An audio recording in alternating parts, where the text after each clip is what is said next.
നമ്മുടെ സ്വഭാവം അല്പം കൂടെ ഒന്ന് മെച്ചപ്പെടുത്തിയാൽ കൊള്ളാം എന്ന് നാം ആഗ്രഹിക്കുന്നില്ലേ?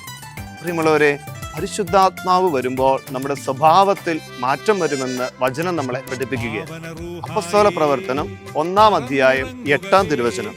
എന്നാൽ പരിശുദ്ധാത്മാവ് നിങ്ങളുടെ മേൽ വന്നു കഴിയുമ്പോൾ നിങ്ങൾ ശക്തി പ്രാപിക്കും.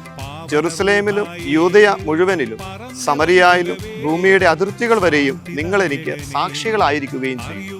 നിങ്ങളൊരു പരിശുദ്ധാത്മാവിനെ സ്വീകരിച്ച സ്ലീഹന്മാർ, വിവിധ ജീവിത സാഹചര്യങ്ങളിൽ നിന്ന് വന്നവർ, വിവിധങ്ങളായ ചിന്താഗതികളുള്ളവർ, വിവിധ കാഴ്ചപ്പാടുകൾ ഉണ്ടായിരുന്നവർ പരിശുദ്ധാത്മാവിനെ സ്വീകരിച്ചപ്പോൾ അവരുടെ സ്വഭാവത്തിൽ മാറ്റം വന്നു. ഒരേ മനസ്സോടെ ഒരേ കാര്യത്തിനു വേണ്ടി അവർ മുന്നേറുകയാണ്. പ്രിയമുള്ളവരെ, നമുക്കും പ്രാർത്ഥിക്കാം. പരിശുദ്ധാത്മാവെ, ഞങ്ങളുടെ സ്വഭാവത്തെ രൂപാന്തരപ്പെടുത്തണം.